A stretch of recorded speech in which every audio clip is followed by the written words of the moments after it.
LeBlanc, and this is Conversations with the Goodman School of Business. And my guest today is Victor Rocca. Welcome, Victor. Thank you very much. I should say welcome home. Yes, Victor absolutely. is one of our BBA graduates from 1993. 93. Accounting Co-op. That's right. Yeah. So, and we've just had a little tour. Things have changed a little bit since you've been here. Things have changed a lot since I've been here. The same campus size, but everything on it's very, very different. Yeah. But in an exciting way. Yeah.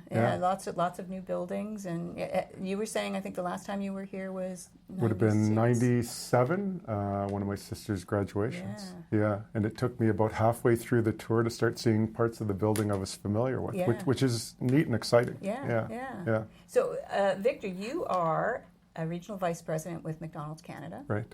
So that's a pretty exciting thing. Tell us a little bit about what that is, what you do, what your role is at McDonald's. Sure. Yeah, so I essentially oversee operations for one of the three regions in Canada, that being Ontario.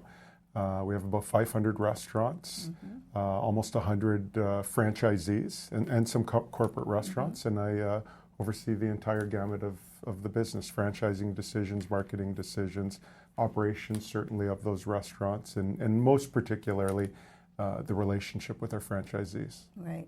So you are an accounting co-op grad, so accounting is your background. You're a CPA as well? Yes. Yeah. So this is always interesting because people always think I'm going to be an accountant as CPA. It's a very narrow path, but it isn't, because what you do is far beyond accounting, I would say. Yeah, absolutely. Yeah. You know, what I always say is the neat thing about having an accounting background and an accounting designation is it affords you a great platform from which to venture off. Right. Anything that's happening out there is business. Right. There's different forms of it, but what an accounting basis gives you is just the opportunity to understand how businesses are run, how businesses stay profitable, or even in a non-profit environment, how they survive. And I've been fortunate enough that background has led me to a number of directions in my career. Right. And accounting, again, a lot of people think it's numbers, but it's not, it's people. Yeah, it's everything comes down to people and relationships.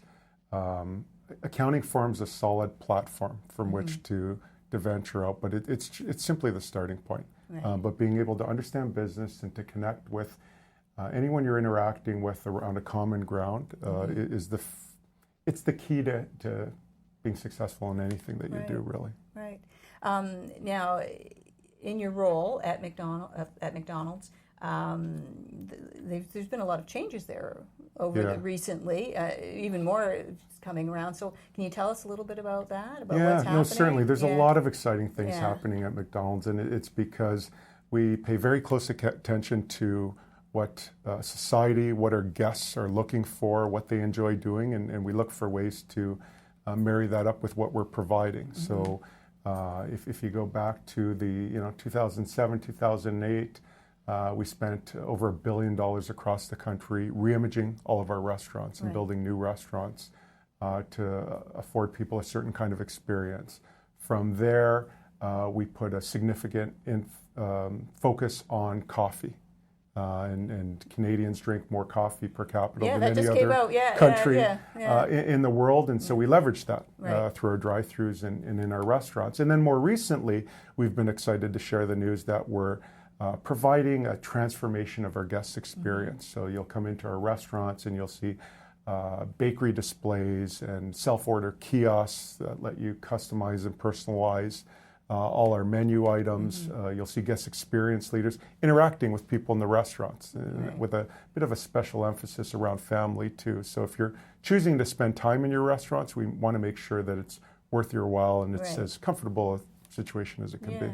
So when you think back to your time here at Brock, and well, it wasn't the Goodman School of Business when you were there, but it is now.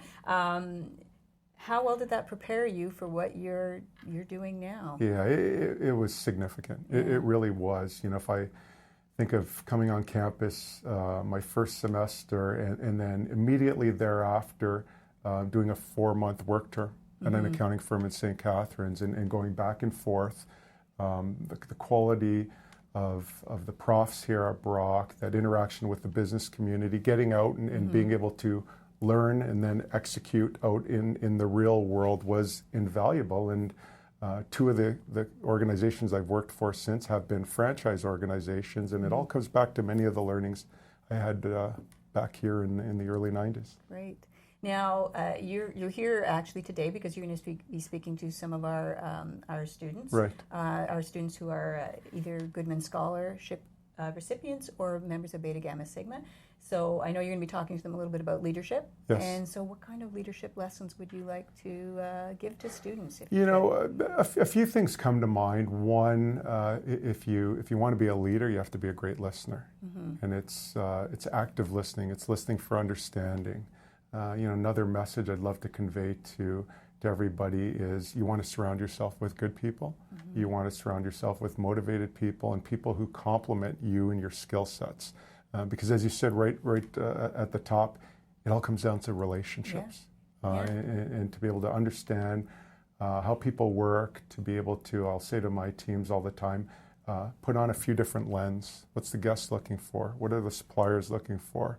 What are the company people looking for? And in doing so, you can bridge a lot of the gaps and the opportunities and really elevate the success of your company or wherever you happen to work. Wonderful. Yeah. Well, thank you so much for thanks dropping for the time. by. I appreciate we're so it. glad you've come back, and we're looking forward to your chat tonight with our students. And please don't be a stranger and come back. I Yeah, won't. for sure. Thanks so much. Thank you, and thank you for tuning in. And hopefully we will chat soon.